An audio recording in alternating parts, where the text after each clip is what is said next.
സുഹൃത്തുക്കളെ, നമ്മൾ ഇന്ന് പരിചയപ്പെടുന്ന മറ്റൊരു ആചാര്യൻ ശ്രീ രാമണ്ഡം രാംമോഹനാണ്. കഥകളിയുടെ അരങ്ങിൽ കാണാത്ത, എന്നാൽ കഥകളി അരങ്ങിലെത്തുമ്പോൾ എല്ലാവരും അനുഭവിക്കുന്ന ഒരു വിഭാഗമാണ് ചുട്ടിയും അതിൻ്റെ സമയങ്ങളും. അതുമായി ബന്ധപ്പെട്ടിട്ടുള്ള വലിയൊരു അനുഭവ സമ്പത്തിൻ്റെ ഒരാശയ ലോകത്തിൻ്റെ ഉടമയാണ് ശ്രീ കലാമണ്ഡലം രാംമോഹൻ. അദ്ദേഹത്തെ നമുക്ക് വളരെ സ്നേഹാദരങ്ങളോടുകൂടി സ്വാഗതം ചെയ്യാം.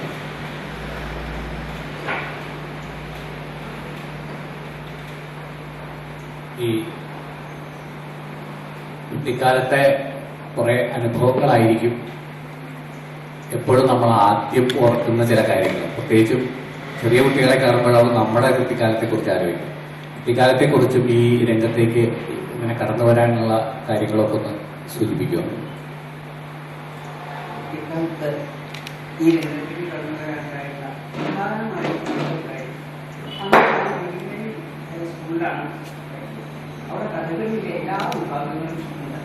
അവിടെ കഥകളിയിലെ എല്ലാ വിഭാഗങ്ങളും പഠിപ്പിക്കുന്നുണ്ടാണ്. അപ്പോഴാണ് കഴിഞ്ഞത് അതില്. അപ്പോൾ പക്ഷെ ഞാൻ അപ്പോഴേക്ക് അവിടെ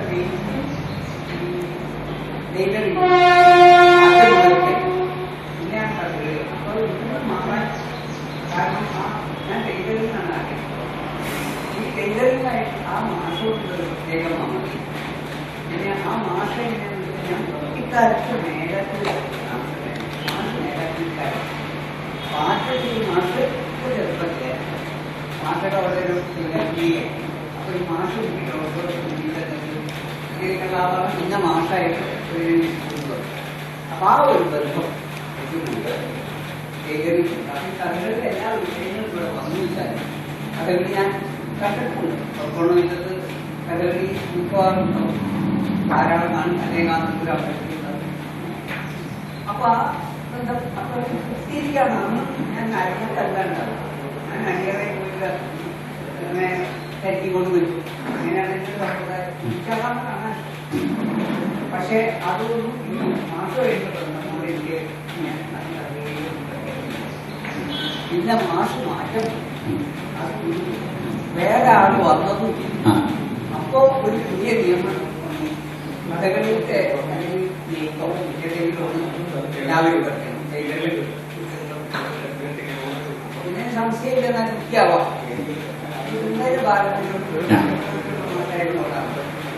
പക്ഷെ ഒരു ഒറ്റ കുട്ടി ക്ലാസ് നീക്കാൻ തരായി ഈ അരിച്ച് കൊണ്ടുപോകുക അവിടെ വെക്കാനും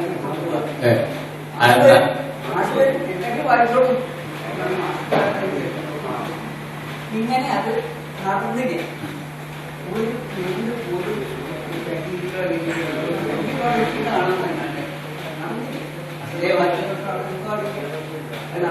വേറെ കുട്ടികളുണ്ടായിരുന്നു അന്ന് കൂടെ കൂടെ ഇത് പഠിക്കുന്ന കുട്ടികൾ പിന്നെ ഉണ്ടായിരുന്നു. ഇപ്പൊ വെട്ടിക്കാരനായിട്ടുണ്ടായിരുന്നത് ചന്ദ്രധരൻ.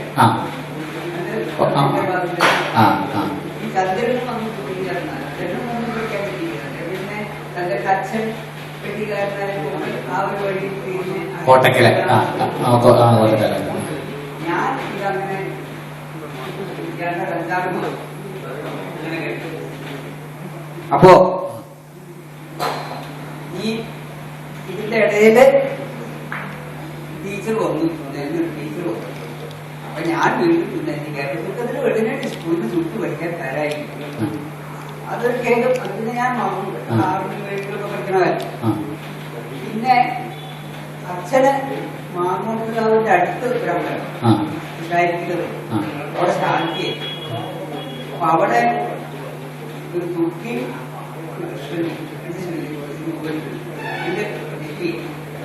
അപ്പൊ ഈ കൃഷ്ണന്റെ അക്കൻ ലോണിന്റെ ശേഷം നടമാനി ഇതൊക്കെ ഇങ്ങനെയൊക്കെ ഉണ്ടാവും. ഇതിന്റെ ഭാഗമായിട്ട് അവിടെ നന്നായിട്ട് അച്ഛന്റെ കൂടെ ഈ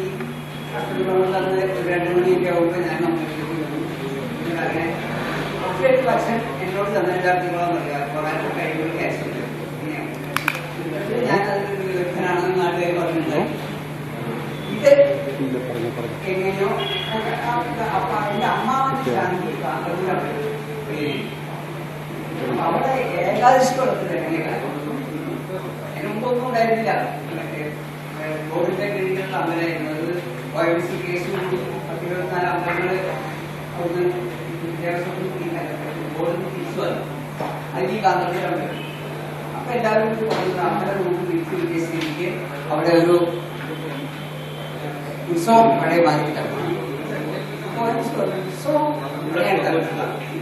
ഒരു വിദ്യയൊക്കെ എടുത്തു ഇതുവരത്തെ എന്റെ മുഖത്തൊന്നും അറിയട്ടെ. അപ്പൊ ഏകാദശി ഉണ്ടാവും, വൈകുണ്ഠ ഏകാദശി ഇവിടെ അത് ഞാൻ കേൾക്കുകയും നോക്കി. അപ്പോ ഈ ഏകാദശി കളത്തിൽ അമ്മാവൻ കളിക്കുന്ന ഇത് അവിടെ വന്നിട്ട് അങ്ങനെ കളിക്കുന്ന ഒരവസരമാണ്. ഞാൻ അവിടെ തന്നെ ഒരുപാട്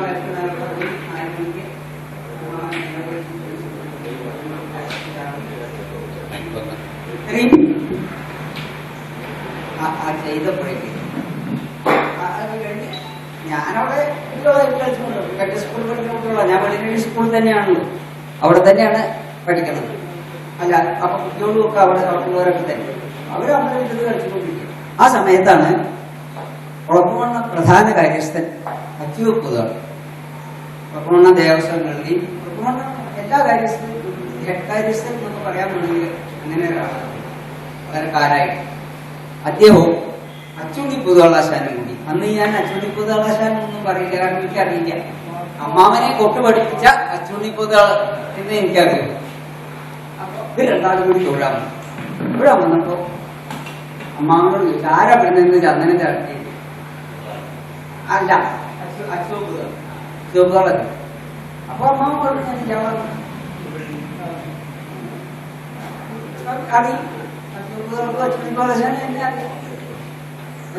ഞാനാണെന്ന് പറഞ്ഞപ്പോ ഏതായാലും വിളിച്ചു, അഭിനയിച്ചു. എന്നിട്ട് കൂട്ടത്തിലെടുത്തു ചോദ്യം, ഇതിലൊക്കെ ചേർന്നാൽ വൃത്തിയൊക്കെ പഠിക്കാൻ ഇഷ്ടമാണോ? ഞാനത് വരാവാനായിട്ട് നടക്കുകയാണ്. എനിക്ക് അത് മനസ്സിലായി. അപ്പൊ കോട്ടക്കിലാണ് അപ്പോഴും. അപ്പൊ എന്താ വെച്ചാൽ ഈ അച്ചുവെപ്പുകാരനെ വാഴകളി ഈ അച്ചുവെപ്പുകാരനെയാണ് വാഴയും കാര്യസ്ഥൻ, ദേവസ്വം കാര്യസ്ഥൻ. അപ്പൊ അദ്ദേഹം വാഴയങ്കട രാമവാരനായിട്ട് വളരെ താല്പര്യം. അദ്ദേഹം പ്രസിദ്ധനായിട്ടുള്ള പോപ്പുണിക്കാരൻ. വാഴയങ്കട 3 വാര്യന്മാരാണല്ലോ, രാമവാരര്, ഗോവിന്ദവാരര്, കൃഷ്ണവാരൻ. അപ്പൊ അതിലത്തെ കാരണവരാണ്. അപ്പോ കോട്ടക്കില് ചേരാൻ പറ്റുമോ എന്ന് ഈ രാമവാരനോട് ചോദിക്കാം എന്ന് പറഞ്ഞു. പിന്നെ അദ്ദേഹം പോയി ചോദിച്ചപ്പോഴേക്കും എന്തായിരുന്നു, കോട്ടക്കില് ഒരാളെ എടുക്കുള്ളൂ, അത് എടുത്തു കഴിഞ്ഞു, അപ്പൊ ഇനി പറ്റില്ല എന്നുള്ള മറുപടി കിട്ടി. അത് തരായില്ല എന്നുള്ള ഖേദമുണ്ട്. അപ്പൊ ഞാൻ SSLC കഴിഞ്ഞ് Cherpulassery type writing short hand, അന്ന് അങ്ങനെ ഒരു ഇടപാടുണ്ട്. ഈ കൊള്ളരുതാത്ത ആളുകൾക്ക് ആവാം എന്നുള്ളതായിരിക്കും. വേറെ പണിയൊന്നുമില്ലെങ്കിൽ, അതെ, വേറെ ഒന്നും പറ്റില്ലെങ്കിൽ പോയിക്കോ. ആ മട്ടില് ഞാൻ അവിടെ ഇങ്ങനെ അങ്ങനെ ഇരിക്കുമ്പോഴും ഈ മോഹം ഉള്ളിലുണ്ട്. പക്ഷെ ഇത് തരാവാത്തതിന്റെ ഖേദമുണ്ട്. അതിന്റെ ഇടയ്ക്ക് ഞാൻ വീണ്ടും അച്ചുവെപ്പുകളെ കണ്ടു. അപ്പൊ ഇതിങ്ങനെ പറഞ്ഞു മോഹിപ്പിക്കലേ ഉണ്ടായുള്ളൂ, എനിക്ക് തരായില്ല എന്ന് ഞാൻ ഇങ്ങനെ കുറച്ച് ഒരു ആക്ഷേപമായിട്ട് പറഞ്ഞു. ആട്ടെ, മോഹനം ഖേദിക്കേണ്ട, ഞാൻ കൃഷ്ണൻകുട്ടിയും അച്ചുണ്ണിയൊക്കെ ആയിട്ട് ഒന്നും കൂടി ആലോചിക്കട്ടെ, കലാമണ്ഡലത്തിലേക്ക് പറ്റുമോ നോക്കാം, വഴിട്ടോ നോക്കാം. അപ്പൊ ആ കാലത്ത് തന്നെ ഞാനിങ്ങനെ ഒരു മണ്ണുണ്ട്, ഒരു 3 അടി ഉയരമുള്ള ഒരു ആന, അതിന് വേണ്ട കോപ്പുകള്, കൊട, നെറ്റിപ്പട്ടം, ഇതൊക്കെ ഉണ്ടാക്കിയിട്ട് എന്റെ ഉമ്മർത്ത് വെച്ചിട്ടുണ്ട്. ഇത് അച്ചുണ്ണി പുതുവളശാൻ പലപ്പോഴും അച്ഛനെ കാണാൻ വരുമ്പോ അവിടെ കാണും ചെയ്യും. അപ്പൊ അച്ചുണ്ണി പുതുവളശാൻ പറഞ്ഞു, പക്ഷെ അത് മണ്ണാണ്, അത് കൊണ്ടുവരാനൊന്നും പറ്റില്ല, കാരണം അത്രയും വെയിറ്റ് ഉള്ളതാണ്. അപ്പൊ ആശാൻ പറഞ്ഞു, ആ കോപ്പൊക്കെ അഴിച്ചിട്ട് തരുകയില്ലേ, ഞാനവിടെ നിൽക്കട്ടെ എന്നൊക്കെ പറഞ്ഞേ അദ്ദേഹം അത് മേടിച്ചു കൊണ്ടുപോയി കലാമുള്ളത് കൊടുത്ത് ഗോവിന്ദാരശനെ കാണിച്ചു. അങ്ങനെ ചുരുക്കത്തില് ആഗസ്റ്റ് മാസം ജൂലൈ 15 ഇവിടുത്തെ കുട്ടികളുടെ സെലക്ഷനും അവരൊക്കെ ചേരലും ഒക്കെ കഴിഞ്ഞു. ആ. അപ്പൊ ഇനി നിർത്തിയില്ല എന്നുകൊണ്ട് അന്ന് സെക്രട്ടറി സുബ്രഹ്മണ്യര വളരെ കുറച്ച് സ്ട്രിക്റ്റ് ആണെന്ന് മാത്രമല്ല കടവൽ എന്നൊക്കെ പറയാം. യാതൊരു ദയയില്ല അദ്ദേഹത്തിന് കലയായിട്ട് യാതൊരു ബന്ധവും. അദ്ദേഹം നിയമം മാത്രമേ നോക്കുള്ളൂ. അപ്പോ അദ്ദേഹത്തിന്റെ അപ്പോ അച്യുതാശാൻ അദ്ദേഹത്തിനോട് പറഞ്ഞു ഈ വിവരങ്ങളൊക്കെ. അപ്പോ അദ്ദേഹം പറ്റില്ല, പഠിത്തമൊക്കെ കഴിഞ്ഞു എന്നും പറഞ്ഞു. ഇതും ഞാൻ അറിഞ്ഞപ്പോൾ എനിക്ക് കുറച്ചും കൂടി വിഷമായി. അപ്പോഴാണ് അച്യുതോപതോളം മൻമോഹനെ നേരിട്ട് സെക്രട്ടറിക്ക് ഒരു എഴുത്ത് എഴുതി വെക്കും. ഞാൻ പറഞ്ഞ മാതിരി കത്തെഴുതി. എനിക്കിങ്ങനെ പഠിക്കാൻ ആഗ്രഹമുണ്ട്, അവിടുത്തെ സമയവും ഇതൊന്നും അറിയാത്തതുകൊണ്ടാണ് അപേക്ഷിക്കാത്തത്. അപ്പൊ അവസരം കിട്ടുകയാണെങ്കിൽ സന്തോഷമാണ്. ഈ കത്ത് കണ്ടപ്പോ സ്വാമിക്ക് ഒരു സംശയം. കാരണം അത്രയും ഒരു എഴുത്തെഴുതാക്കോളം അങ്ങനെ ചെയ്യാറില്ലല്ലോ. പക്ഷെ എന്റെ അച്യുതോപതകൾ പറഞ്ഞിട്ടാണ്, അല്ലാണ്ട് എനിക്ക് സ്വയം തോന്നിയതൊന്നുമല്ല. എങ്കിലും അത് എണ്ണത്തിൽ കൊണ്ടു. ആശാന്റെ അടുത്ത് വന്ന് സ്വാമി ചോദിച്ചു, ഇങ്ങനെ ഒരു കുട്ടി എഴുതിയിട്ടുണ്ടല്ലോ, എന്താ പറയുക? അച്ചുണ്ണി പറഞ്ഞു ആയിക്കോട്ടെ എന്നും പറഞ്ഞു. അപ്പോ ഇന്റർവ്യൂ ഒന്നും ഇനിയിപ്പോ നടത്താനൊന്നും പറ്റില്ല. അപ്പൊ അച്ചുണ്ണേശൻ പറഞ്ഞു, ഞാൻ കുറച്ച് സാധനങ്ങളൊക്കെയാണ് കൊണ്ടുവന്ന് കാണിച്ചു തരാം അയാളെ എന്താന്ന്. അങ്ങനെ സാധനങ്ങളൊക്കെ കൊണ്ടുപോയി ഗോവിന്ദാശാനെ കാണിച്ചു. ആശാൻ ചേർന്നോളാൻ പറഞ്ഞു. സ്വാമി സമ്മതിച്ചു. അങ്ങനെ കലാമണ്ഡലത്തിൽ നിന്ന് തന്നെ വേറെ ഏതോ ഒരു കുട്ടിയുടെ ബോണ്ട് അതുപോലെയുള്ള എല്ലാ കടലാസുകളുടെയും കോപ്പി തന്നയച്ചു.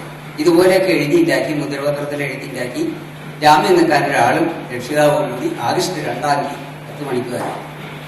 അങ്ങനെയാണ് ആഗസ്റ്റ് 2 10 മണിക്ക് ഞാൻ ഇവിടെ വന്ന്. അത് 1965 ഇവിടെ വന്നു. അപ്പോഴത്തെ സ്ഥിതി എന്താ വെച്ചാൽ ആ കൊല്ലാണ് ഇവിടെ കൂടിയാട്ടവും പഞ്ചവാദ്യവും കലാമണ്ഡലത്തിലെ തടഞ്ഞു. അപ്പോ അവരുമായിട്ട് കുറച്ച്, പ്രത്യേകിച്ചും രാമചാക്യാരൊക്കെ ആയിട്ട് എനിക്ക് വലിയ ഭക്തിയാണ് രാമചാക്യാരൊക്കെ. അപ്പോ കാതല്ലൂർ ഏതായാലും ആ ഇതിൽ ഇവിടെ ഇങ്ങനെ വന്ന് ചേർന്നു. തരക്കേടില്ലാണ്ട് ഇങ്ങനെ കഴിഞ്ഞു. എനിക്ക് ക്ലാസ്സോടെ പിടിക്കുകയും ചെയ്തു. പക്ഷേ SSLC പാസ്സായതുകൊണ്ട് സാഹിത്യ ക്ലാസ് ഒന്ന് ഒഴിവാക്കി. അത് നേരത്തെ പഠിച്ചതാണല്ലോ. പഠിച്ചതാണ്. മാത്രമല്ല ആ സമയവും കൂടി ഇവിടെ ഇതിൽ ചെയ്യാം. കാരണം 2 കൊല്ലമേ ഉള്ളൂ ഇവിടെ കോഴ്സ്. അപ്പൊ ആശാനും എന്റെ പിന്നിലുണ്ട്. പക്ഷെ ഞാൻ അറിഞ്ഞിട്ടില്ല. ഏതായാലും ഞാൻ ഇവിടെ ക്ലാസ് 2 നേരവും ക്ലാസ്സാണ് എനിക്ക്. മറ്റുള്ളവർക്കൊക്കെ ഉച്ചവരെ ഉള്ളൂ. അതിൽ കഴിഞ്ഞാൽ സാഹിത്യ ക്ലാസ് വൈകുന്നേരം. അന്ന് ഇളയത് മാഷാണ്, കുമ്മണി മാഷ് കഴിഞ്ഞു ഇളയത് മാഷ്. അപ്പോ ആ ക്ലാസ് തരാത്തതിന്റെ ഒരു ദുഃഖമുണ്ട്. കാരണം എന്തായിക്കോട്ടെ. പിന്നെ സംസ്കൃതം ആണ്. അപ്പൊ ഞാൻ SSLC സംസ്കൃതത്തോട് കൂട്ടിയിട്ടാണ് പാസ്സായി പഠിച്ചിരിക്കുന്നത്. അപ്പൊ പിന്നെ അതും ഇല്ല, ആ നിലയ്ക്കും വേണ്ട. ഏതായാലും ഇവിടെ ഇങ്ങനെ പഠിച്ചു കൂടി 4ാമത്തെ മാസം അരങ്ങേറ്റവും കഴിഞ്ഞു. അപ്പോഴേക്ക് അന്ന് പാകിസ്ഥാനായിട്ടുള്ള യുദ്ധം തിരികൊണ്ട കാലം. അരി പൊതുമാർക്കറ്റിൽ കിട്ടില്ല, അഥവാ കിട്ടിയാലും ബില്ല് തരും. കലാമണ്ഡലത്തിലാണെങ്കിൽ അരി ഇല്ലെങ്കിലും ബില്ല് മതി. അങ്ങനെയാണ് കലാമണ്ഡലത്തിലെ. അപ്പോ എനിക്ക് ചുട്ടി പഠിക്കാൻ അരിക്ക് യാതൊരു മാർഗമില്ലാണ്ട്. അപ്പോ അന്നത്തെ മെസ് മാനേജർ ഒരു പരമേശ്വരൻ നായകനായിരുന്നു പ്രായം. അദ്ദേഹത്തിന് എന്നെ വലിയ കാര്യം. അദ്ദേഹം അവിടെ കലാമണ്ഡലത്തിലേക്ക് അരിയും സാധനങ്ങളും വാങ്ങണ കടയിൽ നിന്ന് 1 കിലോ പച്ചരി വാങ്ങി അതിന് വെളിച്ചെണ്ണയ്ക്ക് ബില്ലും മേടിച്ചിട്ട് അങ്ങനെ രക്ഷപ്പെടുത്തി. അങ്ങനെയാണ് ആ അരി കഴിയുന്നതോടുകൂടി ഏതാണ്ട് എന്റെ ചുറ്റി പഠിക്കലും കഴിഞ്ഞു. ഇതൊക്കെ എനിക്ക് വളരെ വേഗം കൂടുന്നുണ്ട്. അത് അങ്ങനെ പോയപ്പോഴൊക്കെ പിന്നെ പോരാത്തതിന് ഒരു രാമപണിക്കര കൊണ്ടൊരു വയസ്സുണ്ടായിരുന്നു, കവളപ്പാറക്കാരൻ. അയാളാണ് കളിക്കുള്ള ചുറ്റിയേരി അരച്ചുകൊണ്ട്. അത് കളി കഴിഞ്ഞ് ബാക്കിയുള്ളത് അയാൾ തരും. നമ്പൂരിക്കുട്ടി പഠിച്ചോളൂ തരും. അങ്ങനെയൊക്കെ കഴിഞ്ഞു. ഈ നേരത്തെ തുടങ്ങുമ്പോ തന്നെ പറഞ്ഞു 3 വാര്യന്മാരുടെ നാരായണ രാമവാരന്റെ ഗോവിന്ദവാരന്റെ എങ്ങനെ അവരുടെ ഒരു ഈ കഥകളി രംഗത്തിലെ ചുട്ടിയില് കോപ്പു അതിൽ ചമയത്തിൽ അതിലെല്ലാത്തിലും വളരെ പ്രകടമായ ഒരുപാട് മാറ്റങ്ങൾ വരുത്തിയ 3 ആചാര്യന്മാർ. അവരായിട്ടുള്ള ഒരു അനുഭവം, അവരുടെ ഒരു കോൺട്രിബ്യൂഷൻ എന്താണ്? ഗോവിന്ദവാര്യർ പിന്നെ കലാമണ്ഡലത്തിൽ ഞാൻ വന്നപ്പോൾ ഇവിടെ ആശാനാണ്. അന്ന് കൃഷ്ണവാര്യർ ഇവിടെ ഇടയ്ക്ക് പണിക്ക് വരും, കഥകളി കോപ്പ് നേരെയാക്കാൻ കൃഷ്ണവാര്യർ വരും. പക്ഷെ രാമവാര്യരെ കണ്ടിട്ടില്ല ഞാൻ. എന്റെ കോഴ്സ് കഴിഞ്ഞോളം കണ്ടിട്ടില്ല. എന്റെ കോഴ്സ് കഴിഞ്ഞപ്പോൾ എന്റെ ആശാൻ ഗോവിന്ദാശാനാണ് പറഞ്ഞത്, മോഹന ഇതോട്ട് നിർത്താൻ പറ്റില്ല, മോഹന കുറച്ചും കൂടി പഠിക്കണം, ഞാൻ രാമേട്ടന്റെ അടുത്ത് കൊണ്ടാക്കാം വാഴയങ്കട. അപ്പൊ അദ്ദേഹത്തിന്റെ ഗുരുനാഥനാണ് ഈ രാമവാര്യർ. പക്ഷെ രാമേട്ടെന്നാ വിളിക്കുക, കാരണം 4 വയസ്സിന്റെ വ്യത്യാസമേ ഉള്ളൂ. പിന്നെ തൊട്ട് വാരിയോട് ഞാൻ രാമേട്ടന്റെ അടുത്ത് കൊണ്ടാക്കാന്ന് പറഞ്ഞിട്ടാണ് എന്നെ ആശാനാണ് അവിടെ കൊണ്ടേക്കുന്നത്. എനിക്കാണെങ്കിൽ അത് എളുപ്പമാണ്, കാരണം ആ വാഴയങ്കടിക്ക് കരുവാനമുഷിയിൽ നിന്ന് വരാൻ ആ വടക്ക് കൂടെ റോഡിൽ കൂടെ അങ്ങനെ വരാൻ വളരെ എളുപ്പമാണ്. ഇനി അല്ലെങ്കിലും റോഡിൽ തൂതയിൽ വന്നിറങ്ങി അങ്ങനെയും. ഏതായാലും ഞാൻ അവിടെ ചെന്നു. അപ്പൊ ആദ്യം ആശാനും ഞാനും കൂടി ചെന്നു. അപ്പോ അദ്ദേഹം ചോദിച്ചു, അത്യാവശ്യം ഒരുക്കുമാനങ്ങളൊക്കെ വിഷോ എന്നാണ് അദ്ദേഹത്തിന്റെ ഭാഷ കൊണ്ട് ഒരുക്കുമാനങ്ങൾ മാത്രമല്ല, അത്യാവശ്യം തകടിലും എല്ലാ പണിയും കുറേശ്ശെ ചെയ്യും. പക്ഷെ പരിചയം പോരാ. നാളെ മോൾക്ക് ആയിക്കോട്ടെ, ഇന്ന് പോയിക്കോളൂ, നാളെ ഉള്ളൂ. അങ്ങനെയാണ് ഈ രാമവാരകൃഷ്ണന് ഞാനും കൂടി പരിചയപ്പെട്ടത്. രാമവാരകൃഷ്ണനുള്ള പ്രത്യേകത എന്താ വെച്ചാൽ, അദ്ദേഹം ചുട്ടി പഠിച്ചത് ഗുരുനാഥനിൽ നിന്നല്ല, അദ്ദേഹം മദ്ദളക്കാരനായിരുന്നു കഥകളിയില്. തിരുവില്ലോമല മാധവവാരുടെ ശിഷ്യനാണ്. അപ്പൊ അങ്ങനെ മദ്ദളക്കാരനായിട്ട് നടക്കണ കൂട്ടത്തില് അണിയറയിൽ പൂവും കൊള്ളുന്ന സമയത്ത് കുത്തികുത്തിന് കാണും. പക്ഷെ അപ്പോഴും ഈ വളയം വയ്ക്കുന്നതിന്റെ ടെക്നിക്കൊന്നും അറിയില്ല. അപ്പോഴേക്ക് ഒരു വിഷാരടി ഉണ്ടായിരുന്നു വേഷക്കാരൻ, പേരങ്ങട് ഓർക്കണില്ല. ഏതായാലും അന്ന് മനുഷ്യരുടെ കളിയോഗം പഴയകടയുള്ള കാലം. അപ്പൊ ഈ വിഷാരടി അവിടുത്തെ വേഷക്കാരനാണ്.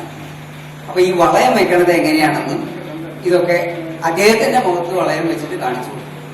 ഇദ്ദേഹം അതൊരു തുണി കൊണ്ട് ഒപ്പിയെടുത്തിട്ട് അതിന്റെ ഒരു പ്രിന്റ് എടുത്ത് കയ്യിൽ വെച്ചു. ആള് മഹാസമർത്ഥനാണ്, അദ്ദേഹത്തിന് അങ്ങനെ തന്നെ. അപ്പൊ ഇദ്ദേഹം മുഖത്ത് വളയം വെച്ച് കാണിച്ചു കൊടുത്തു. അതിന് അതിന്റെ ഒരു പ്രിന്റ് ഈ മനോല വെച്ചിട്ട് തുണി വെച്ചാൽ മറിയ പ്രിന്റ് കിട്ടും. അതെടുത്ത് ഇദ്ദേഹം ചട്ടിയിൽ വരച്ച് അതിന്റെ വരച്ച് ചുറ്റി പഠിക്കാൻ ആരംഭിച്ചു. അങ്ങനെ വളരെ വേഗം എല്ലാ ചുറ്റിയും പഠിച്ചു. അപ്പൊ പോരാത്ത അണിയറയെന്ന് നോക്കി മനസ്സിലാക്കി കളിക്ക് പോകുമ്പോ ആ കൊല്ലം വാഴയങ്കട ഉത്സവത്തിന് അരങ്ങേറ്റം. ആരാ നിശ്ചയിക്കുക? അദ്ദേഹം തന്നെ നിശ്ചയിക്കാനേ, കാരണം ഗുരുനാഥനില്ലല്ലോ. വാഴയങ്കട ദേവർക്ക് ദക്ഷിണ വെച്ചിട്ട് അണിയറയിൽ പോയി ചുറ്റി ഊറ്റി ഞങ്ങളുടെ അരങ്ങേറ്റം കഴിച്ചു. അങ്ങനെയാണ് അദ്ദേഹത്തിന്റെ അരങ്ങേറ്റം. പിന്നീട് ഈ ഉദയനത്ത് ഗോവിന്ദൻ നായർ എന്നുണ്ട്. അതിന്റെ മുമ്പേ ഒരു വെള്ളിനേരിക്കാരനാണ്, കുറുങ്കാട്ടില് രാവുണ്ണി നായർ, അദ്ദേഹത്തിന്റെ ശിഷ്യൻ ഉദയനത്ത് ഗോവിന്ദൻ നായർ. ഇങ്ങനെയുള്ള ഒരു പാരമ്പര്യം. ഈ ഉദയനത്ത് ഗോവിന്ദൻ നായരുടെ അടുത്തു നിന്നാണ് ഇദ്ദേഹം കോപ്പുപണി പഠിച്ചത്. കാരണം കോപ്പുപണി ഇങ്ങനെ കണ്ടു പഠിക്കാൻ പറ്റില്ല, ചെയ്യുക മാത്രമല്ല അതൊരു ഗുരുവിന്റെ സാന്നിധ്യത്തിൽ തന്നെ പഠിക്കണം. കാരണം അതിൽ അത്രയും ചെറിയ ടെക്നിക്കുകളാണ്, അല്ലെങ്കിൽ അത് ഉപയോഗിക്കുമ്പോൾ അതിന്റെ വൈഷമ്യം ധാരാളമാണ്. അപ്പൊ അങ്ങനെ ഉദയനത്ത് ഗോവിന്ദൻ നായരുടെ അടുത്ത് നിന്ന് കോപ്പുപണി പഠിച്ചു. ഗോവിന്ദൻ നായരുടെ കൂടെ പല സ്ഥലങ്ങളിൽ കോപ്പുപണിക്ക് പോവുക. പല സ്ഥലങ്ങൾ പറഞ്ഞാൽ ഒളപ്പമണ്ണ, പിന്നെ കൂടല്ലൂര്, മൂരിയത്ത്, വാര്യത്ത്, അങ്ങനെ അന്ന് കോപ്പുള്ള സ്ഥലങ്ങൾ, അതിൽ പ്രധാനപ്പെട്ട കോപ്പുള്ള സ്ഥലങ്ങളിലൊക്കെ പോയിട്ട് അദ്ദേഹം പഠിച്ചു. അങ്ങനെ അതിലും പരിചയമായി. അപ്പോഴൊക്കെ എന്താ വെച്ചാൽ അദ്ദേഹത്തിന് ശാരീരികമായിട്ട് കുറച്ച് വൈഷമ്യങ്ങൾ. അപ്പൊ ഈ മദ്ദളം ഒന്ന് കൊട്ടാനും ചെയ്യും. അങ്ങനെ അദ്ദേഹം ചുറ്റിക്കാരനായിട്ടാണ് അണിയറയിലേക്ക് ഇടുക. അങ്ങനെയാണ് രാമവാരൻ. പിന്നെ ഗോവിന്ദനാരായണന്റെ കഥ അതിലും അദ്ദേഹം അച്ഛൻ മരിക്കണ വരെ ഈ കാരാട്ടൂർശിയായിരുന്നു. അച്ഛന്റെ ഭാര്യ കാരാട്ടൂർശി. കാരാട്ടൂർശി പറഞ്ഞാൽ നമ്മുടെ അല്ല ഈ പോയിട്ട് അവിടെയാണ് ഈ കാരാട്ടൂർശി. അവിടെ ആയിരുന്നു കുട്ടിക്കാലത്ത്. പിന്നെ അദ്ദേഹം അവിടുന്ന് പോന്ന് അച്ഛൻ മരിച്ചപ്പോ ഇവരുടെ സമ്പ്രദായത്തിൽ അങ്ങനെയാണല്ലോ, അച്ഛൻ മരിച്ചാൽ പിന്നെ അച്ഛന്റെ വീട്ടിൽ അവർക്ക് യാതൊന്നുമില്ല, അവര് ഇറങ്ങിപ്പോരണം. അങ്ങനെ വാഴയങ്കട അമ്മാവൻ ആണ് പിന്നെ തറവാട്ടുള്ളത്. അവിടെ ആ അമ്മാവൻ ഈ വാഴയങ്കട അമ്പലത്തിന്റെ ക്ലർക്കുമാണ്. അവിടെ താമസാക്കി. അവിടുത്തെ കഴകമുണ്ട്. ഈ 2 വാര്യത്തിനും കഴകുണ്ട്. രാമവാരുടെ വടക്കേ വാര്യത്താണ് അദ്ദേഹത്തിന് കഴകുണ്ട്, മറ്റോടത്തും. അപ്പൊ ഓരോ മാസം ഇടവിട്ടിട്ടാണ് ഒരു അമ്പലത്തിലെ കഴകം. എന്നാ മുടങ്ങിയാൽ പരസ്പരം സഹായിക്കണം, വില വന്ന്. അങ്ങനെയൊക്കെയാണ് അതിന്റെ നിയമം. അപ്പൊ ഒരു തവണ ഈ ഗോവിന്ദവാര്യര് ആശാൻ പിറ്റേന്ന് 18 വയസ്സൊക്കെ അങ്ങനെ ഇരുന്ന് മാല കെട്ടുമ്പോ രാമവാര്യർ തൊഴാൻ ചെന്നപ്പോ ഈ പറഞ്ഞമാതിരി ഈ മാല കെട്ടുന്നത് കണ്ടു. അപ്പൊ അതിൽ ഈ കളറിന്റെ ക്രമം, ചുവപ്പ്, പച്ച, മഞ്ഞ, നീല എന്നുള്ള ക്രമം ഈ നാട്യശാസ്ത്ര പ്രകാരം കഥകളി കോപ്പിന്റെ ഇതിലൊക്കെ അനുവർത്തിച്ചു വരുന്ന ഒരു ക്രമമാണ്. അത് അറിഞ്ഞിട്ടല്ല ഗോവിന്ദവാര്യർ ചെയ്തേച്ചാലും രാമവാര്യർ കണ്ട്. അപ്പൊ ആ ക്രമം മാല കെട്ടുമ്പോ ആ വർണ്ണങ്ങളുള്ള പൂക്കള് അടുക്കി വെക്കണതിന്റെ ക്രമം കണ്ടപ്പോ അദ്ദേഹത്തിന് ഒരു കലാബോധം ഉള്ള മനസ്സാണ് എന്ന് മനസ്സിലായി.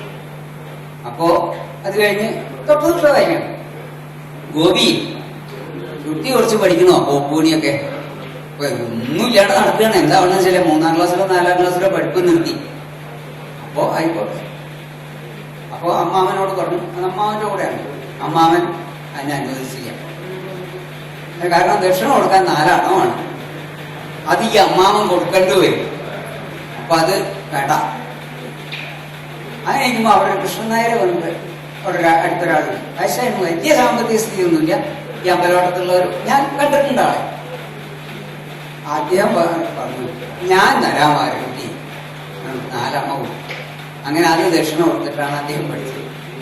ഇതുപോലെ പഠിച്ചു. രാമവാര്യർ കുടുംബത്തിലൊക്കെ പോകും. അങ്ങനെ 2ാമത്തെ വാര്യരും പഴയക്കടയിൽ ആയി. പിന്നെ രാമവാര്യരുടെ അനിയനായിട്ടുള്ള കൃഷ്ണവാര്യർ, ഇത് രണ്ടും 2 വാര്യത്താണ് ഈ രാമവാര്യരും ഗോവിന്ദവാര്യരും. പക്ഷെ കൃഷ്ണവാര്യർ നേരെ അനിയനാണ്. പക്ഷെ 12 or 13 വയസ്സിന്റെ വ്യത്യാസമുണ്ട്. അങ്ങനെയാണ് അവര്. അപ്പൊ ഈ കൃഷ്ണവാര്യർ തമിഴ്നാട്ടിലെ എവിടെ ഹോട്ടലിലോ ഇവിടെയൊക്കെ നിൽക്കുകയായിരുന്നു. ഒരു തവണ വന്നപ്പോ അദ്ദേഹം പറഞ്ഞു, നീ ഇതിനെ പോകണ്ട, അത് കുറച്ച് പഠിച്ചോ. അപ്പൊ ചുറ്റി പഠിക്കാനായാലും ഇഷ്ടമല്ല കൃഷ്ണവാര്യർ. അങ്ങനെ കോപ്പുപണി പഠിക്കാൻ സഹായിക്കാൻ കൂടി തന്നെ. സഹായിക്കാൻ കൂടി നല്ല, അത് വളരെ നന്നായിട്ട് ചെയ്യാറുമായി നന്നാവുന്നു. പക്ഷെ ചുറ്റി അദ്ദേഹം ഉണ്ടായിട്ടേ ഇല്ല, അത് പഠിച്ചിട്ടില്ല. അങ്ങനെ ആണ് ഈ 3 വാര്യന്മാര് പഴയകട. ഇവര് കഥകളിയിലെ അന്നത്തെ പോപ്പ് ചമയത്തിലെ എന്തെങ്കിലും വളരെ പ്രകടമായ ചുട്ടിയിലും പ്രകടമായ വ്യത്യാസങ്ങൾ വരുത്തിയവരാണ്. രാമവാര്യരെ സംബന്ധിച്ചിടത്തോളം ഉദയനത്ത് ഗോവിന്ദൻ നായർ തുടങ്ങി വെച്ച പരിഷ്കാരം പോപ്പുകളിൽ അതിനെ ഇന്ന് കാണുന്ന നിലയിൽ ഒരു പരിപൂർണതയിൽ എത്തിച്ചിട്ടുള്ളത് ഈ രാമവാര്യർ. പല മാറ്റങ്ങളും ചെയ്തിട്ടുണ്ട്. അത് മുഴുവൻ വിവരിച്ച നമുക്ക് ഇവിടെ വൈകുന്നേരം. അപ്പൊ എങ്കിലും ആ ഗോവിന്ദൻ നായർ, ഉദയനത്ത് ഗോവിന്ദൻ നായർ ആരംഭിച്ച പരിഷ്കാരം ഈ അവസാനിപ്പിച്ചത് അവിടെ ഞങ്ങൾ പരിഷ്കരിക്കാൻ നീക്കുക അവിടെയാണ്. പിന്നെ അങ്ങനെയാണ്. അപ്പോ പിന്നെ കൃഷ്ണവാര്യർ പ്രത്യേകിച്ചൊന്നുമല്ല, നന്നായിട്ട് പണിയെടുക്കും. അതാണ് അത്രയും. അങ്ങനെയാണ് ഈ 3 വാര്യന്മാരുടെ ചരിത്രം പറഞ്ഞത്. ഗോവിന്ദവാര്യർ പിന്നെ ചുട്ടിയിൽ കുറെ പരിഷ്കാരങ്ങൾ. കാരണം അദ്ദേഹം ഇവിടെ നിൽക്കുന്ന കാലത്താണ് ഈ കടലാസ് ചുട്ടി ആദ്യമായിട്ട് പ്രചാരത്തിൽ വന്നത്. 1945-ലൊക്കെയാണ്. ഏതായാലും അന്ന് ഗുരു കൊച്ചുകുറുപ്പ് കലാമണ്ഡലത്തിലെ അധ്യാപകനാണ്. അപ്പൊ തെക്ക് അമ്പലപ്പുഴ ഭാഗത്താണല്ലോ ചുറ്റി ആരംഭിച്ചത്. അപ്പൊ അതൊക്കെ ഇവിടെ വന്ന് പറഞ്ഞപ്പോ ഒരു ദിവസം അദ്ദേഹത്തിനെ ഇങ്ങനെ ക്ഷണിക്കുക തീർച്ചയായും ഈ രാമകൃഷ്ണൻ നായർ. ആശാന ഒന്ന് കാണണം, അത്രേ ഉണ്ടു. അപ്പൊ അദ്ദേഹത്തിനെ വിളിച്ചു. അദ്ദേഹം ഇവിടെ വന്ന് ചുറ്റി കുത്തിയ ഒരു പരിപാടിക്ക് ആശാന അത് കണ്ടു. പിന്നെ അതില് മറ്റേ വളരെയധികം പരിഷ്കാരങ്ങൾ, ചുട്ടിയുടെ ഭാഷ, ചുട്ടി ഉറപ്പിക്കുന്ന അതിന്റെ അടിസ്ഥാനങ്ങൾ, അങ്ങനെ പലതും അദ്ദേഹം മാറ്റം ചെയ്തു. അങ്ങനെയാണ് ഇന്ന് കാണുന്ന കടലാസ് ചുട്ടി ഉണ്ടായത്. അപ്പൊ ഈ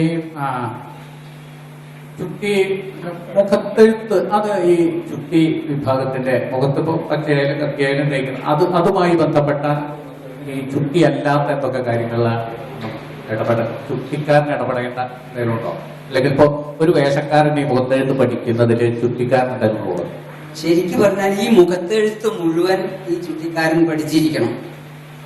അല്ലാതെ അവര് മുഖത്തെഴുതിയതിനുള്ളിൽ ചുട്ടി കുത്തുക എന്നുള്ളത് മാറിയിട്ട് ആ മുഖത്തെഴുത്തിൽ തകരാറുണ്ടെങ്കിൽ അത് തിരുത്തേണ്ട ഭാരവും കൂടി ഈ ചുട്ടിക്കാരനാണ്. അപ്പൊ ചുട്ടിക്കാരൻ ആദ്യമായിട്ട് മുഖത്തെഴുത്ത് പഠിക്കണം. അപ്പൊ ഞാൻ ഒരു പുസ്തകം എഴുതിയിട്ടുണ്ട്. അതിൽ മുഖത്ത് അതെ, അതിൽ മുഖത്തെഴുത്തിനെ പറ്റി പ്രധാനമായിട്ട് സൂചിപ്പിച്ചിട്ടുണ്ട്. മാത്രമല്ല അതിന്റെ എല്ലാ വശങ്ങളും അതിൽ ചിത്രം വരച്ച് കാണിച്ചിട്ടുണ്ട്. അത് വളരെ പ്രധാനമാണ്. ചുട്ടി പഠിച്ചില്ലെങ്കിലും മുഖത്തെഴുത്ത് പഠിക്കണം എന്നാണ് ഞാൻ പറയുക. ഈ ചുട്ടി ഇപ്പോ നിരവധി വേഷക്കാരെ അവരുടെയൊക്കെ മുഖവും അവരുടെ ഒരു മുഖത്തിന്റെ ഘടന, അതിലെ അവർ ഓരോ വേഷം ഒരേപോലെയുള്ള ചുട്ടിയാണെങ്കിലും എങ്ങനെയാണ് ഈ അവരവരുടെ മുഖത്തിന്, ഒരു കലാകാരന്റെ മുഖത്തിന് പാകത്തിനുള്ളൊരു മാറ്റങ്ങൾ വരുത്താറുണ്ടോ? എങ്ങനെയാണ് അതിന്റെ ഒരു ചുട്ടിയിലൊക്കെ അങ്ങനെ ഇടപെടാത്തത്? അതെങ്ങനെയാന്ന് വെച്ചാൽ രാമവാരന് കൃത്യമായിട്ട് കണക്കുണ്ടാക്കിയിട്ടുണ്ട്. മുമ്പേ കണക്കൊന്നുമില്ല. അവര് വളയം വയ്ക്കും, ഇത് ചുട്ടി കുത്തും. ഇപ്പൊ വീട്ടിൽ അരിശമനുണ്ട് ഒരു പഴയ ഇത് കാണാം, ചുട്ടിയുള്ളത് കലാമണ്ഡലത്തിലുണ്ട്. ആ ഫോട്ടോ വളരെ ചെറിയ ചുട്ടി, വളരെ വ്യത്യാസമുണ്ട്. ഇന്നത്തെ കഥകളി വേഷമായിട്ട് ഒരു നിലയ്ക്ക് പഴയ ഫോട്ടോസിൽ അതിനൊന്നും. അപ്പൊ അതിന്നൊക്കെ മാറ്റം വരാൻ, പിന്നെ ചുട്ടി ക്രമാതീതമായിട്ട് വലുതാവുക, അങ്ങനെയുണ്ട്. ഇപ്പൊ കടലാസ് ചുട്ടിയായപ്പോ ചുട്ടി വലുതായി, പണ്ട് ഇത്ര വലുപ്പമില്ല എന്നൊരാക്ഷേപം. ഇത് രണ്ടും അല്ലാണ്ട് അതിന്റെ കൃത്യമായിട്ടുള്ള അളവ് എന്താണ് എന്ന് വെച്ചിട്ടുണ്ട്.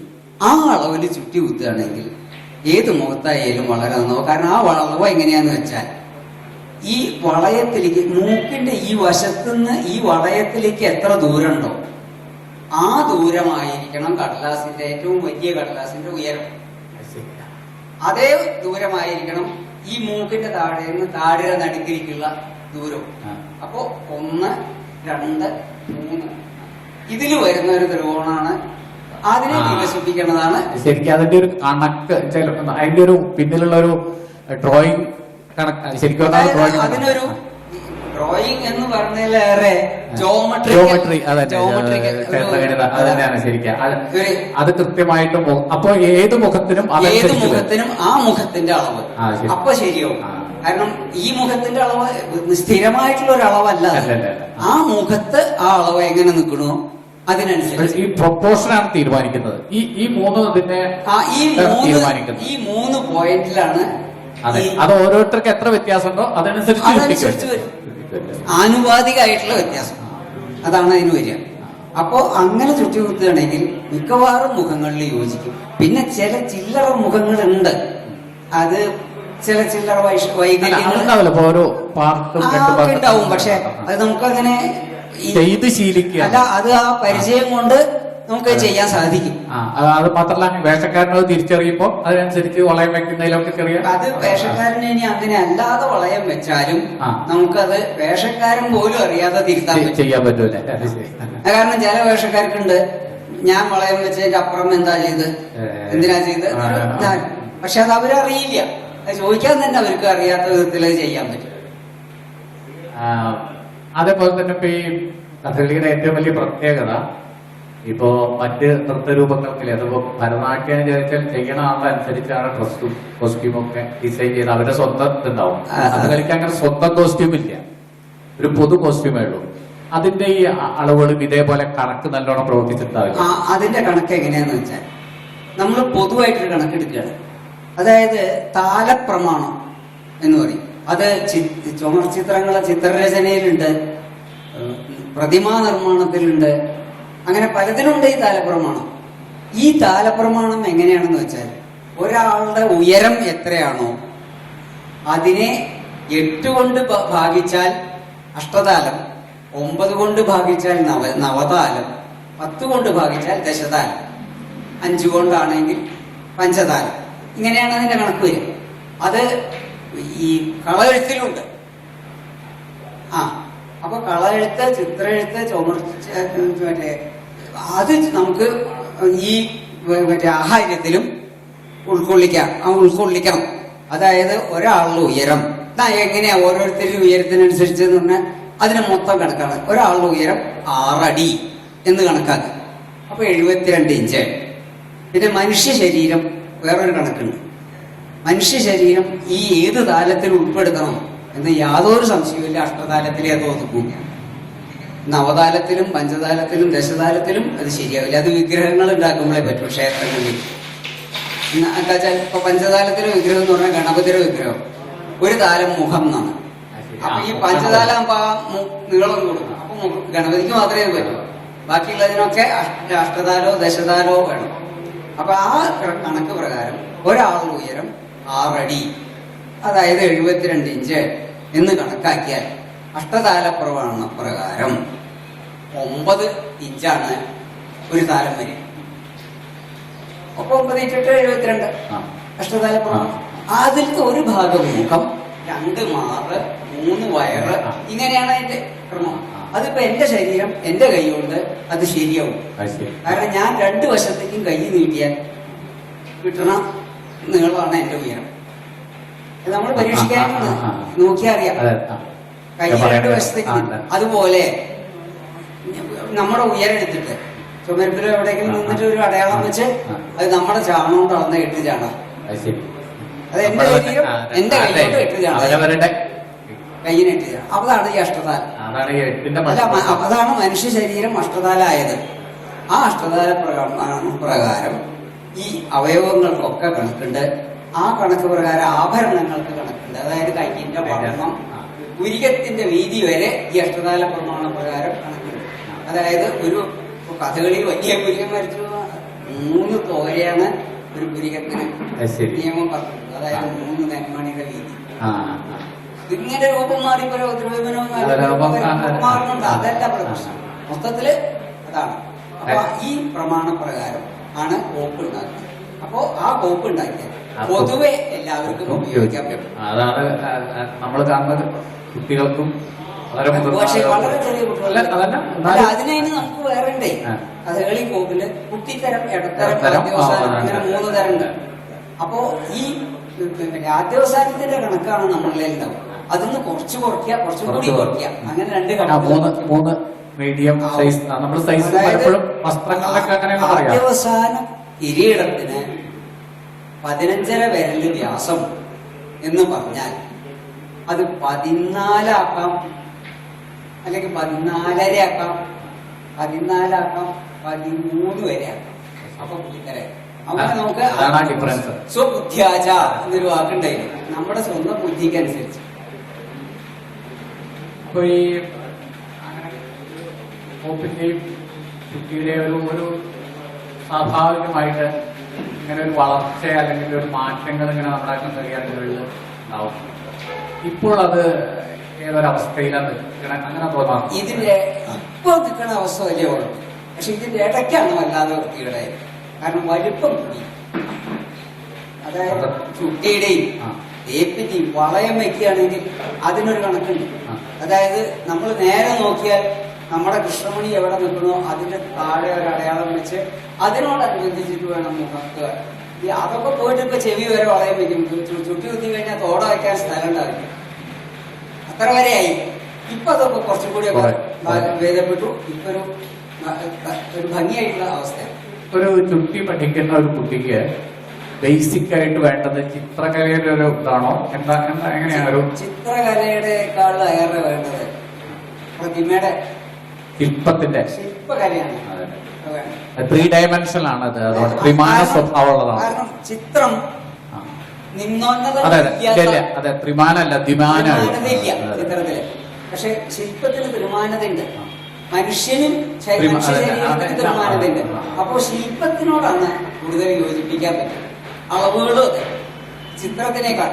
എന്നാൽ ചിത്രത്തില് എങ്ങനെയാ തീരുമാനം വെച്ചാൽ ഷെയ്ഡ് ഇട്ടിട്ട് തീരുമാനത്തെ തോന്നിപ്പിക്കലാണ്. പക്ഷെ ശില്പത്തിനോടാണ് ഈ ശക്തി അല്ല എന്താ കലത്തില് ഏതെല്ലാം ചുറ്റി അത് ഇപ്പൊ കലത്തിലാണ്. കലല്ല, ചട്ടി ആയാലും മതി കമത്തി വെച്ചിട്ട്. അതിന്റെ വേറൊരു കാലത്ത് ഇപ്പോഴും വടക്കൻ നാട്ടില് പൊളിക്കാത്ത നാളികേരത്തിന്റെ ചുട്ടി കുത്തി. കാരണം അവര് പറയുന്നത് അതാണ് നല്ലത്. കാരണം ചട്ടിയില് ചുറ്റി കുത്തുമ്പോ 2 വശവും ഒരേ സമയത്ത് കാണും.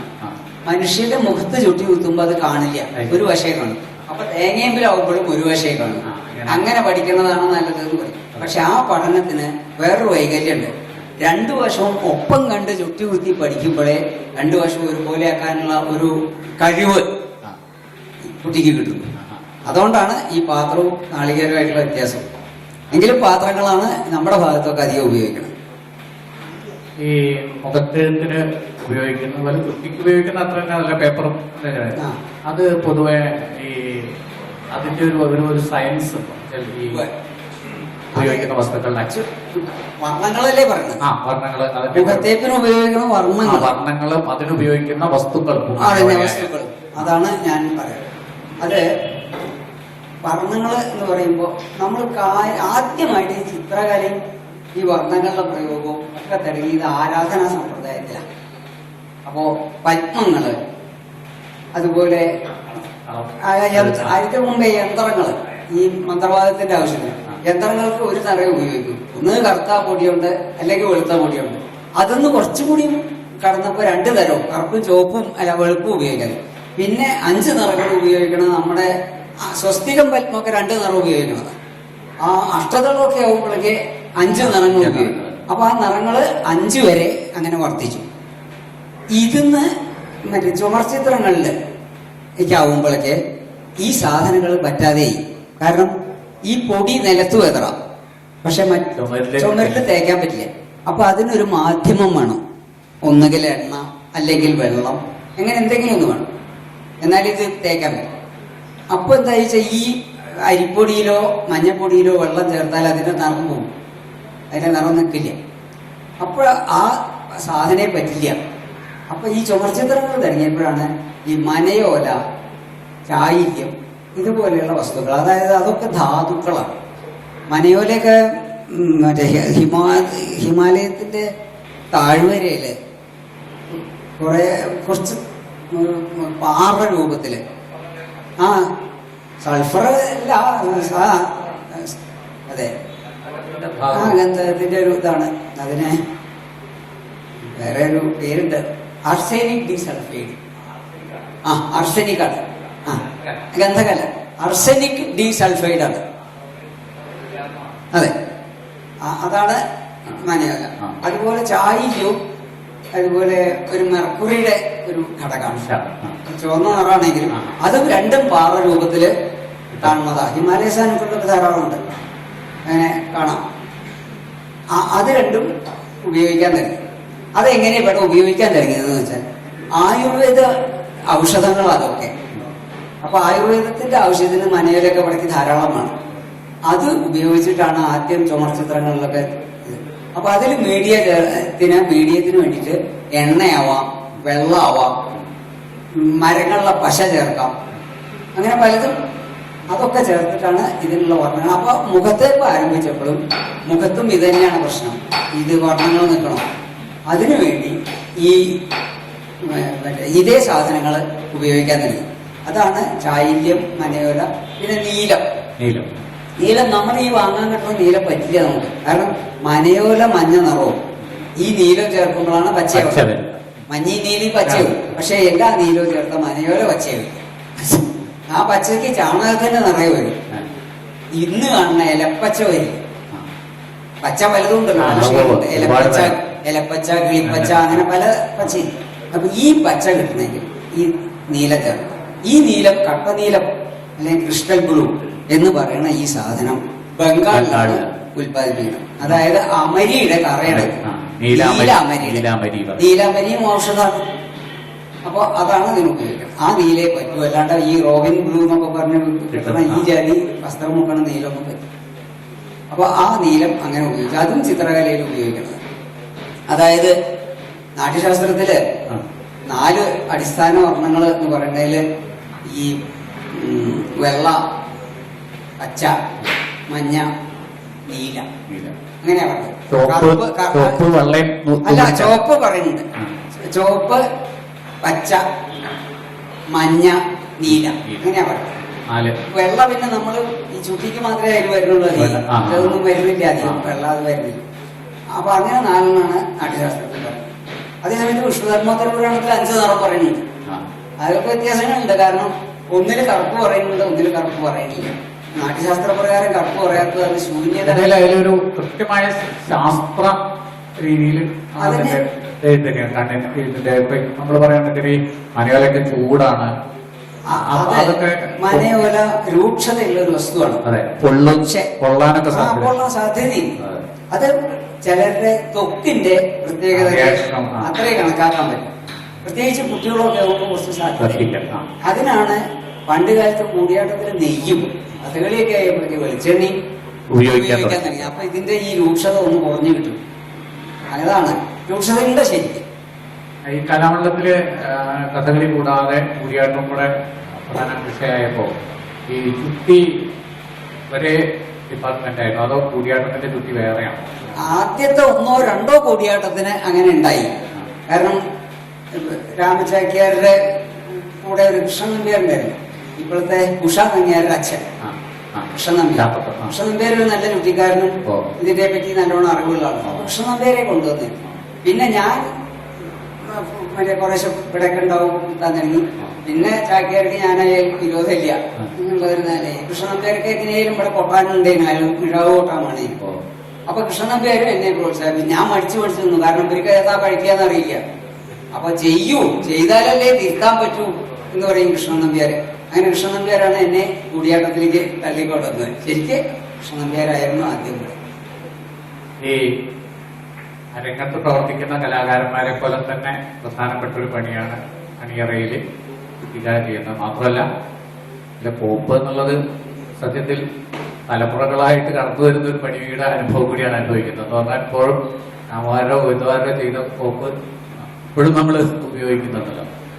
സത്യത്തിൽ ഈ കലാകാരൻ എന്നുള്ളൊരു പരിഗണന കിട്ടുമ്പോൾ ചുട്ടിക്കാരന് വേണ്ടത്ര പരിഗണന കിട്ടുന്നുണ്ടെന്ന് തോന്നാറുണ്ടോ, അതോ കിട്ടുന്നില്ല എന്ന് തോന്നിയിട്ടില്ല?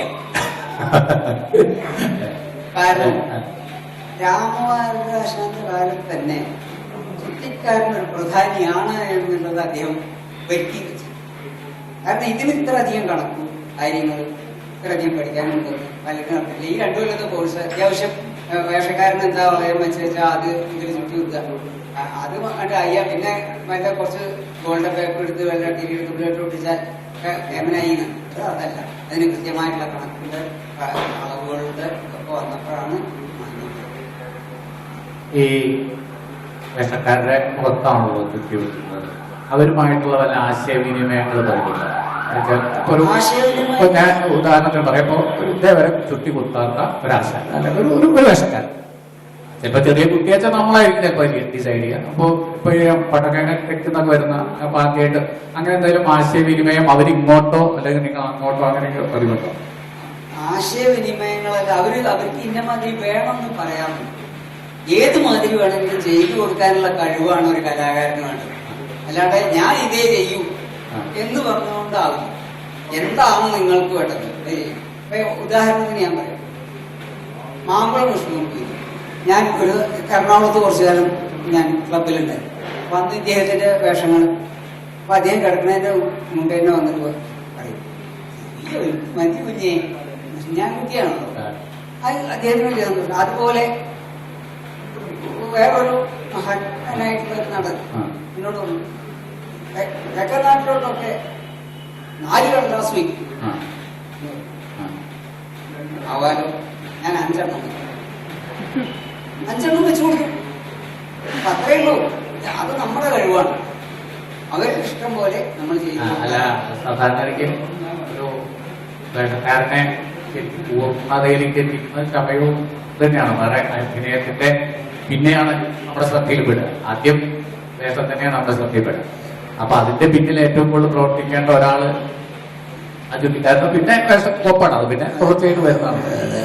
അപ്പൊ ആ നിലയ്ക്ക് ഒരു ആശയ സംവേദനം എങ്ങനെ ഉണ്ടാവും നമുക്കത് അറിയില്ല. കാരണം ആശയ സംവേദനം ഇത് തന്നെയാണ്. ചിലർക്ക് ചില പ്രത്യേക നിർബന്ധം ഉണ്ടെങ്കിൽ അത് അവർ നമ്മളോട് പറയും, നമുക്കത് ചെയ്തു കൊടുക്കാം, അതിന് വിരോധമില്ല. അല്ല, ഒന്നും പറഞ്ഞിട്ടില്ലെങ്കിൽ നമുക്ക് നമ്മളെ ഇത് പറയാൻ ചെയ്താൽ അവർക്കത് സമ്മതമാവും. കാരണം ഈ പറയണത് അത് നിർബന്ധമുള്ളവരാണ്. മറ്റൊരു ഒന്നും പറയില്ല, അവർക്കത് തൃപ്തിയാവും. നിർബന്ധമുള്ളവർ പറയുമ്പോൾ നമ്മൾ ചെയ്താൽ അവർക്ക് തൃപ്തിയായി. അപ്പൊ അത്രേ ഉള്ളതില്ല. ഈ കലാമണ്ഡലം ഒന്നിച്ചുള്ള ഈ വിദേശ യാത്രകള് അങ്ങനത്തെയൊക്കെ ഉള്ളപ്പോ അവിടെയൊക്കെ കുറച്ചുകൂടി ഈ വർക്ക് കൂടുതൽ വരാറുണ്ടെന്നാണ് എനിക്ക് തോന്നുന്നത്. എണ്ണമൊക്കെ ആളുകളൊക്കെ പറയുമ്പോൾ കുറച്ചുകൂടെ വർക്കുകൾ കൂടുതൽ വരാറുണ്ട്. അവിടെ എന്തെങ്കിലും വ്യത്യസ്തമെന്ന് നമ്മളെന്തായാലും നമ്മൾ ആലോചിക്കാറുണ്ടോ? വിദേശ യാത്രകളിലൊക്കെ അനുഭവം എന്താ? വിദേശ യാത്രകളില് പലപ്പോഴും ഇവിടുത്തെ മാതിരി ആളുകളുണ്ടാവില്ല, അണിയറയിൽ അണിയറക്കാരൊന്നും ഉണ്ടാവില്ല. ആദ്യത്തിലൊന്നും വെട്ടിക്കാരെ കൊണ്ടുവരുന്നത് തന്നെ ഇല്ല. അപ്പോ അവരെന്നെ പരസ്പരം ഉടുത്തുകെട്ടാനൊക്കെ സഹായിക്കും. അതിന് ഭാഗത്തിൽ ഉടുത്തുകെട്ടുവാനൊക്കെ ചില ക്രമീകരണങ്ങൾ ചെയ്തിട്ടുണ്ടായിരുന്നു. അത് സ്വയം കെട്ടാം, അല്ലെങ്കിൽ മറ്റൊരാൾ കുറച്ച് സഹായിച്ചാൽ കെട്ടാം. അങ്ങനെ അവർ തമ്മിൽ കുറേയൊക്കെ കഴിയും. പിന്നെ പോരാത്തത് നമ്മൾ സഹകരിക്കും. അപ്പോൾ വേഷം കെട്ടൽ എന്നുള്ളത് ഒരു വലിയ പ്രശ്നമല്ലാതെ വരും. പിന്നെ ഈ പറഞ്ഞ മാതിരി ഈ ഒരു വേഷം ഇടയിൽ കഴിഞ്ഞ് അഴിച്ച് രണ്ടാമതൊരു വേഷം കിട്ടുക എന്നുള്ളത് അവിടെ നടക്കില്ല. കാരണം ആകെ 3 മണിക്കൂറോ 2.5 മണിക്കൂറോ വരും. അപ്പോൾ ഒരാൾക്ക് ഒരു വേഷത്തിലധികം ഉണ്ടാവില്ല. ഉണ്ടെങ്കിൽ തന്നെ വല്ല മിനുക്ക് വേഷങ്ങളോ എന്തെങ്കിലും ഉണ്ടാവും. അപ്പോൾ അതും പ്രശ്നം വരാറില്ല. അത്രയേ ഉള്ളൂ. അതിൽ ഈ വിദേശത്തുള്ള ആസ്വാദകർ ഈ ഇത് പ്രത്യേകം ശ്രദ്ധിക്കുകയോ നിങ്ങളൊക്കെ ആയിട്ട് ആശയവിനിമയം നടത്തിയപ്പെടുക? അതിന് ഉദാഹരണമായിട്ട് ഞാൻ ഒരു കാര്യം, എന്റെ അനുഭവമാണ്, എന്നെ വല്ലാതെ വിഷമിപ്പിച്ചത്. ഈ കലാമണ്ഡലത്തിന്റെ നേതൃത്വത്തിൽ ഒരു ഹോങ്കോങ് യാത്രയുണ്ട്. അത് ഇവിടെ അന്ന് ഒരു ഡെപ്യൂട്ടേഷനിൽ വന്നിരുന്ന ഒരു മാനേജർ ഉണ്ടായിരുന്നു, ഒരു ഗോപാലൻ. അദ്ദേഹമായിരുന്നു ഗ്രൂപ്പ് മാനേജർ. പിന്നെ ഞങ്ങൾ കുറച്ചാൾക്ക് വിജയേട്ടൻ അങ്ങനെ കുറച്ചാൾക്ക് പോയി. അപ്പോൾ ഞങ്ങളിങ്ങനെ ഹോങ്കോങ്ങിൽ പോയപ്പോൾ അവിടെ ഈ ജാപ്പാനീസ് ഭാഷയിലുള്ളൊരു പത്രത്തിൽ ഒരു ദിവസം ഞാൻ ചുറ്റി കുത്തുന്ന ഫോട്ടോ ആണ് വന്നത്. സംഭവം പഠിക്കണം. രാവിലെ പത്രം നോക്കുമ്പോൾ ഈ വേഷക്കാരൊക്കെ ഉണ്ടല്ലോ അവിടെ, ഞാൻ ചുറ്റി കുത്തുന്ന ചിത്രമാണ്.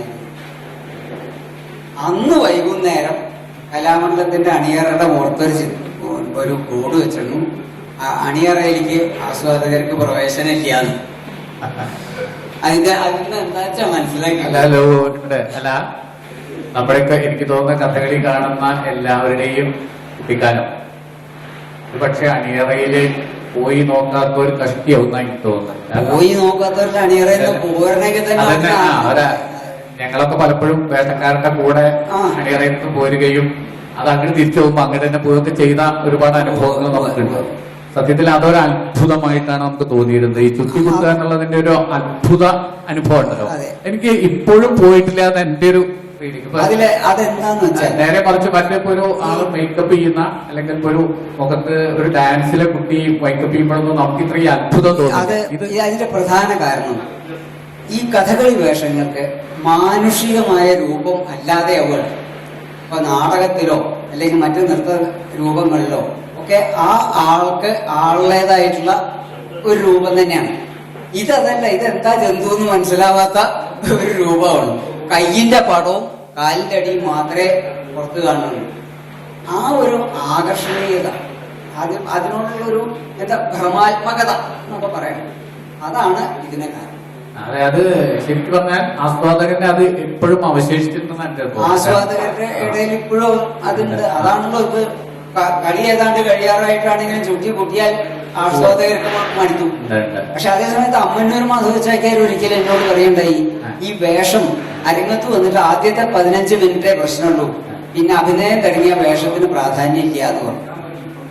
ആ മാധവച്ചാക്കിയാര് മറ്റേ തൃശ്ശൂർ കഥകളി ക്ലബില് ഒരു ബാലി ഉണ്ടായപ്പോ, ബാലിവധം, എന്നെ പ്രത്യേകിച്ച് വിളിച്ചു കൊടുത്തു ചുറ്റി കുത്താൻ. കാരണം അരിച്ചുറ്റി വേണം. അപ്പൊ അത് വേറെ ആരും കുത്തിയാൽ നേരെയാവില്ല.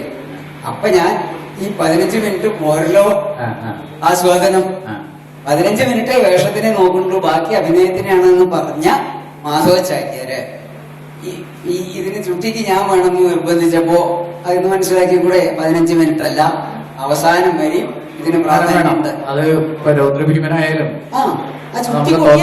അതൊന്നും ഇങ്ങനെ അറിഞ്ഞാൽ നമുക്ക് എന്തോ ഒരു അസ്വസ്ഥത നമുക്കിങ്ങനെ തന്നെയാണത്. പറയുമ്പോ ഒക്കെ പറയാന്നല്ലാതെ അനുഭവത്തില്.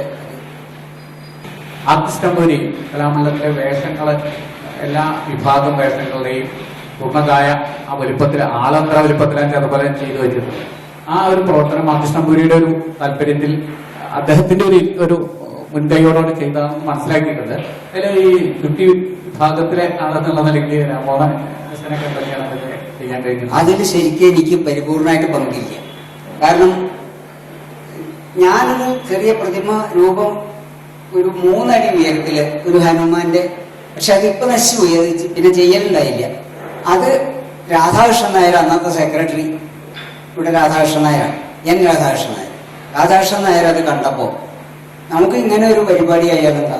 അപ്പൊ ഞാൻ പറഞ്ഞു തൃശ്ശൂർ മ്യൂസിയത്തിലും തിരുവനന്തപുരം മ്യൂസിയത്തിലും ഒക്കെ ഉണ്ട്, എന്തുകൊണ്ടായിക്കൂടെ ചെയ്യാം എന്ന് പറഞ്ഞു. അങ്ങനെ അപ്പോ ഇതിന്റെ പ്രതിമകള് ഫൈബറില്, അപ്പൊ നമ്പൂരി ആയിട്ട് സംസാരിച്ചപ്പോ അതൊക്കെ രാധാകൃഷ്ണൻ നായരാണ് സംസാരിച്ചത്, ഞാനല്ല. അദ്ദേഹം ഫൈബറിൽ തയ്യാറാക്കി കൊടുക്കാന്ന് പറഞ്ഞു പ്രതിമകള്. പിന്നെ എന്തേലും ഉണ്ടായെന്ന് വെച്ചാൽ അത് പ്രതിമയൊക്കെ ഉണ്ടായി ഇവിടെ വരുമ്പോഴേക്കും ഞാൻ റിട്ടയർ ചെയ്ത് പോയി. പിന്നെ ഞാൻ അതിൽ ബന്ധപ്പെട്ടിട്ടില്ല. അതിൽ ഈ ചുറ്റി കുട്ടിയതൊക്കെ ശരിക്കും അങ്ങനെ ചുറ്റി എങ്ങനെയാണ് അതിന്റെ ഒരു അതൊക്കെ ഫൈബറാണ്, ഈ ചുറ്റിയൊക്കെ ഫൈബർ തന്നെയാണ്? അല്ല, ചുറ്റിയൊക്കെ അത് വെറും മനുഷ്യരൂപ നമ്പൂരി ഉണ്ടാക്കിയിരുന്നു. അത് ഉണ്ടാക്കി കലാമണ്ഡലത്തിൽ വാങ്ങി വെക്കണ വരെ ഞാനുള്ളൂ, പിന്നെ ഞാനില്ല. പക്ഷെ ചുറ്റിയൊക്കെ പിന്നെ സാധാരണ പോലെ ചുറ്റി കുത്തിയതാണ്. അപ്പൊ അതെങ്ങനെ പ്രിസർവ് ചെയ്യാൻ? അങ്ങനെ പ്രിസർവ് ചെയ്യാൻ എന്ന് പറഞ്ഞാൽ അതിന് പ്രത്യേകിച്ച് ചിലപ്പോ ഇനി അതില് ഈ അരിമാവിന് പകരം വേറെ പ്ലാസ്റ്റർ പാരീസോ അങ്ങനെ എന്തെങ്കിലും ചേർത്തിട്ടുണ്ടോ എന്ന് എനിക്കറിയില്ല. കാരണം ഞാനല്ല അത് ചെയ്തിട്ടുള്ളത്.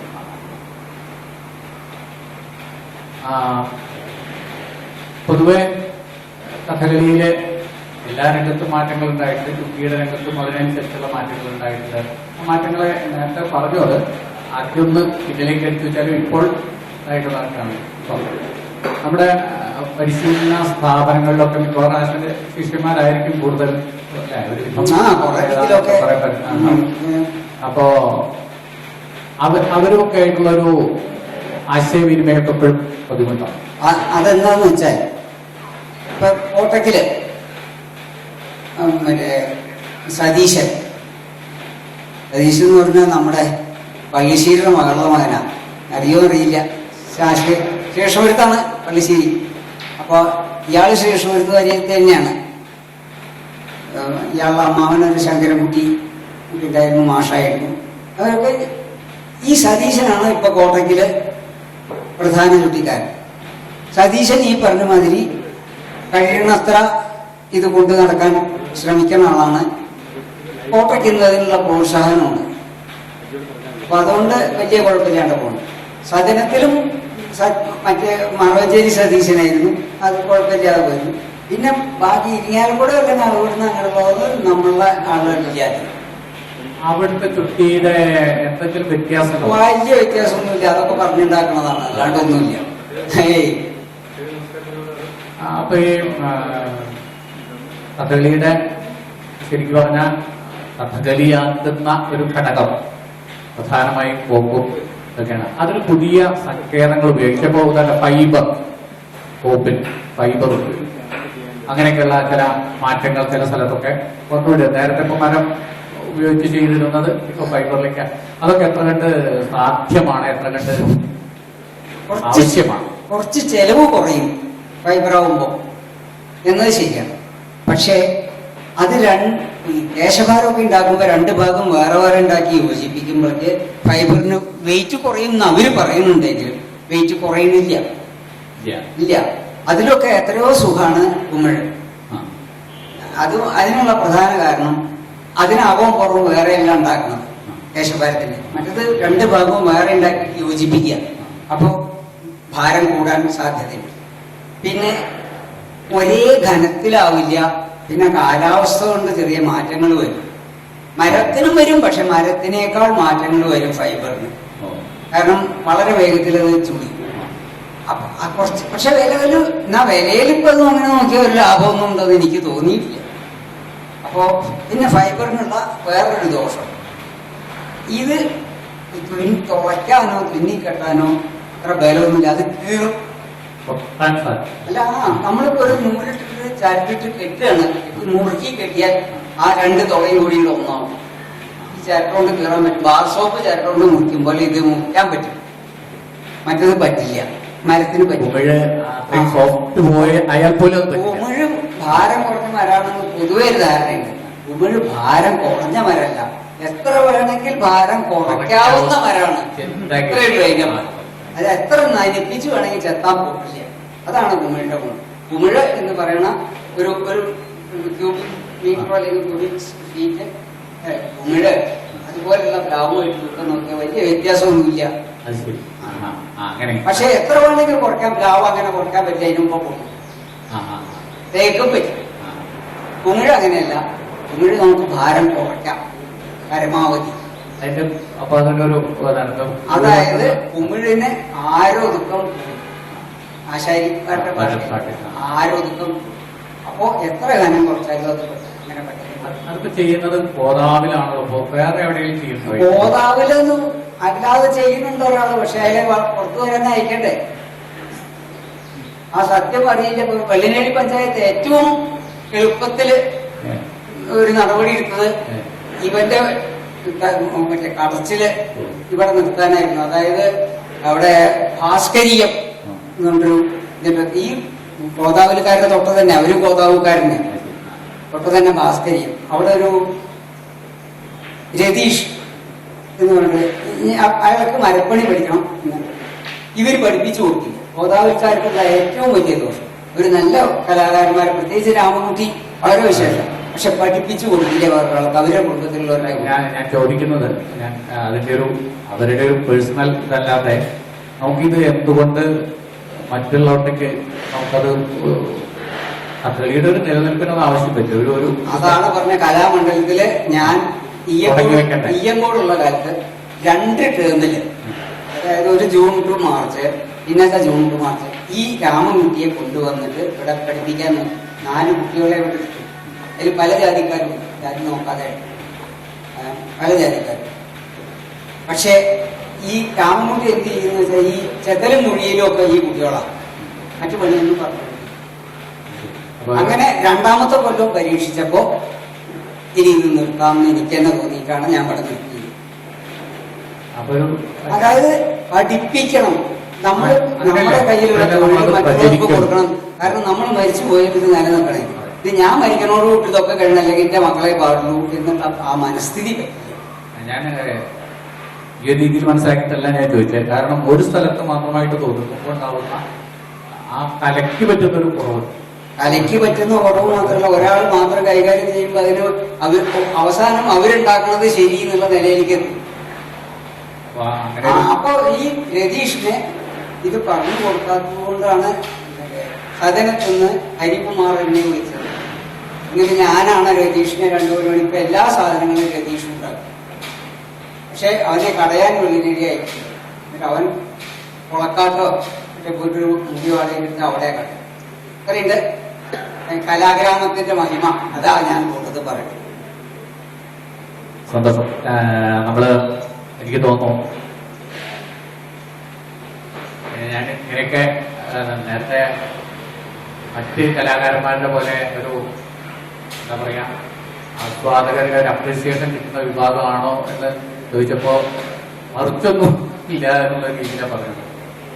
ഒരു യഥാർത്ഥ പ്രശ്നമില്ല. പക്ഷെ എന്നാൽ പോലും എന്റെ ഒരു അഭിപ്രായത്തില് എനിക്ക് തോന്നിയിട്ടുള്ളത് ഈ ചുട്ടി കലാകാരന്മാർ ഇതൊരു ശരിക്കും പറഞ്ഞാൽ കഥകളി